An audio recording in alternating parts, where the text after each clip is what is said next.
అమలక ఏకాదశి వ్రతకథ. ఫాల్గుణ మాసంలో హోలీ పండుగకు ముందు వచ్చే ఏకాదశిని అమలక ఏకాదశి లేదా అమలకి ఏకాదశి అంటారు. ఈరోజు ఉసిరి చెట్టును శ్రీ మహావిష్ణువు స్వరూపంగా భావించి విశేష పూజలు చేస్తారు. ఉత్తరాదిన ఈనాటి నుంచి హోలీ వేడుకలు ప్రారంభమవుతాయి. అంతేకాదు లక్ష్మీదేవి, కుబేరుడు ఈ ఏకాదశి రోజున ఉసిరి చెట్టు సమీపంలో నివాసముంటారని ప్రతీతి. రాధాకృష్ణులు కూడా హోలీకి ముందు వచ్చే ఈ ఏకాదశి రోజున ఉసిరి చెట్టు కింద రాసలీలలాడుతూ ఉంటారని మన పురాణ గాథలు చెబుతున్నాయి. ఈ ఏకాదశి రోజున భక్తి శ్రద్ధలతో ఉసిరి చెట్టుని పూజించిన వారికి సకల సంపదలు కలిగి దేహాన్ని విడిచాక మోక్షం లభిస్తుందని ప్రగాఢ విశ్వాసం. అవకాశం ఉన్నవారు ఉసిరితో చేసిన వంటకాలు తిన్నా, ఉసిరిని దక్షిణతో కలిపి బ్రాహ్మణులకు దానం ఇచ్చినా విశేష ఫలితాలు లభిస్తాయి. నారాయణుడి కృపకు పాత్రులు అవుతారు. వ్యాస మహర్షి రచించిన బ్రహ్మాండ పురాణంలో వశిష్ఠ మహర్షి వివరించిన అమలక ఏకాదశి వ్రతకథ.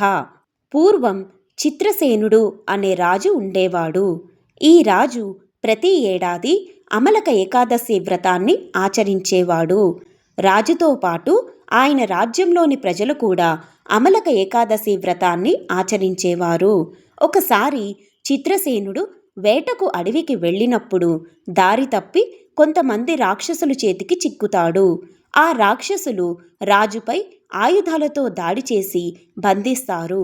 చిత్రసేనుడికి ఏమీ హాని జరగదు, కానీ రాక్షసుల దాడికి స్పృహ కోల్పోతాడు.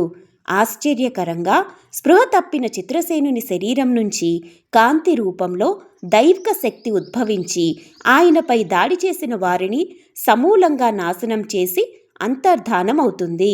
చిత్రసేనుడు స్పృహలోకి వచ్చిన తరువాత తనపై దాడి చేసిన రాక్షసులు చచ్చి పడి ఉండడం చూసి ఆశ్చర్యానికి లోనవుతాడు. ఆ సమయంలో ఆకాశవాణి చిత్రసేనుడు ఆచరించిన అమలక ఏకాదశి వ్రత ప్రభావం వలన అతడు రక్షింపబడ్డాడని పలుకుతుంది.